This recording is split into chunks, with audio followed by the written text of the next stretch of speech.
क्या महाराष्ट्र में एमआईएम और भाजपा का गठबंधन हो गया है? यह खबर आप तक पहुंची होगी। क्या आपने इस खबर पर यकीन किया? बिल्कुल भी मत यकीन कीजिएगा।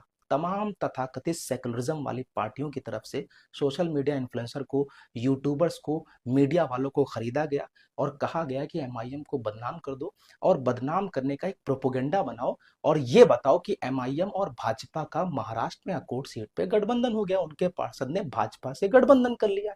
जबकि ये सब कुछ एक अफवाह है, ये एक झूठ है।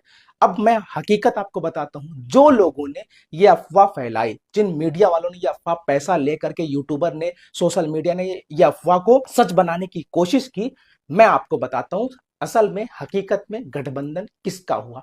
कांग्रेस के 12 नगर पार्षद यानी कॉरपोरेटर जो है अंबरनाथ सीट पर भाजपा को समर्थन करते हैं और भाजपा के समर्थन से भाजपा का नगर अध्यक्ष चुन करके आता है। कांग्रेस के 12 पार्षद भाजपा में शामिल हो जाते हैं। बताइए भाजपा की बी टीम कौन है? और एमआईएम और भाजपा समंदर के दो किनारों की तरह है, ये कभी एक नहीं हो सकते हैं। हाँ, समाजवादी पार्टी, कांग्रेस और तमाम पार्टियों का गठबंधन तो भाजपा से हो सकता है। समाजवादी पार्टी, कांग्रेस के लोग तो भाजपा में जा सकते हैं। अब आपको जीता जागता एग्जांपल दे दूं, मैं आपको 2014 के बाद का एग्जांपल दे दूं। 2014 के बाद से लेकर के अब तक कांग्रेस के रह चुके 11 मुख्यमंत्री भाजपा में शामिल हो गए। 11 मुख्यमंत्री किसमें? भाजपा में शामिल हो गए। और 200 से ज्यादा कांग्रेस के रह चुके विधायक भाजपा में शामिल हो गए। 200 से ज्यादा कांग्रेस के विधायक भाजपा के सहयोगी गठबंधन में शामिल हो गए।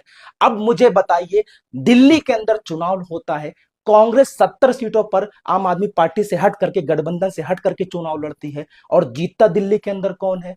भाजपा जीतती है। बिहार में 15 ऐसी सीटें थी जहां पर आरजेडी कांग्रेस के खिलाफ और कांग्रेस आरजेडी के खिलाफ चुनाव लड़ रही थी और उन 15 सीटों में भाजपा जीत गई।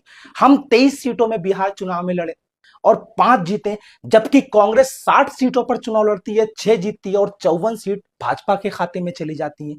कौन है भाजपा की बी टीम? मैं आप तमाम लोगों से गुजारिश करना चाहता हूं कि इन तमाम अफवाहों पर बिल्कुल भी मत पड़ो। एमआईएम और भाजपा समंदर के दो किनारे की तरह है, ये कभी एक नहीं हो सकते हैं। असदुद्दीन ओवैसी और भाजपा कभी हाथ नहीं मिला सकते हैं। असदुद्दीन ओवैसी कभी भी किसी नमरूद से, किसी फिरौन से, किसी सद्दात से समझौता नहीं कर सकता। उसका ईमान बहुत मजबूत है, दुनिया की कोई ताकत उसे नहीं खरीद सकती है। बस इस अफवाहों पर आप मत ध्यान दीजिए। कोई गठबंधन नहीं हुआ है। हाँ, कांग्रेस का भले ही, कांग्रेस के नगर पार्षद भले ही भाजपा में शामिल हो गए, कांग्रेस के 11 मुख्यमंत्री भाजपा में शामिल हो चुके हैं, कांग्रेस के 200 से ज्यादा विधायक भाजपा में शामिल हो गए,